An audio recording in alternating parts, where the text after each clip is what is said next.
بسم اللہ الرحمن الرحیم۔ السلام علیکم ورحمۃ اللہ وبرکاتہ۔ محرم الحرام کے سلسلے کی ایک اور ویڈیو لے کر آپ دوستوں کی خدمت میں حاضر ہیں۔ آج کی ویڈیو میں آپ دوستوں کو بتایا جائے گا کہ یوم عاشورہ کن بدبختوں نے عید منائی۔ ویڈیو میں آگے بڑھنے سے پہلے آپ دوستوں سے گزارش ہے کہ ہمارے چینل کو ضرور سبسکرائب کریں اور آنے والی ویڈیو سے باخبر رہنے کے لیے بیل آئیکن پریس کریں۔ شکریہ۔ امت میں ایسے بدبخت گروہ بھی گزر چکے ہیں جو شہادت امام عالی مقام کی مناسبت سے عاشورہ کے روز باقاعدہ خوشیوں اور عید کا اہتمام کرتے تھے۔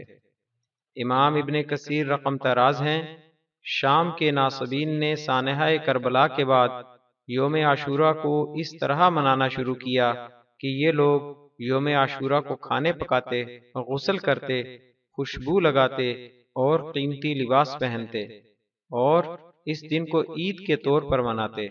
اس میں وہ طرح طرح کے کھانے پکاتے اور خوشی اور مسرت کا اظہار کرتے۔ انہوں نے حضرت امام حسین علیہ السلام کے قتل کی تعویل یہ کی کہ وہ مسلمانوں کے اتحاد کو پارا پارا کرنے کے لیے نکلے تھے اور جس شخص کی بیعت پر لوگوں نے اتفاق کیا تھا اسے معزول کرنے آئے تھے، معاذ اللہ۔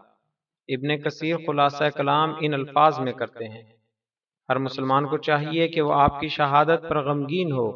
بلا شبہ آپ سادات مسلمین اور علماء صحابہ میں سے تھے اور رسول اللہ صلی اللہ علیہ وآلہ وسلم کی اس بیٹی کے صاحبزادے ہیں جو آپ کی بیٹیوں میں سب سے افضل تھیں۔ آپ عبادت گزار، دلیر اور سخی تھے۔ ابن کثیر البدایہ والنہایہ۔ آخر میں آپ سے گزارش ہے کہ ہماری حوصلہ افزائی کے لیے ہماری ویڈیوز کو لائک اور شیئر ضرور کریں۔ شکریہ، جزاک اللہ خیرہ۔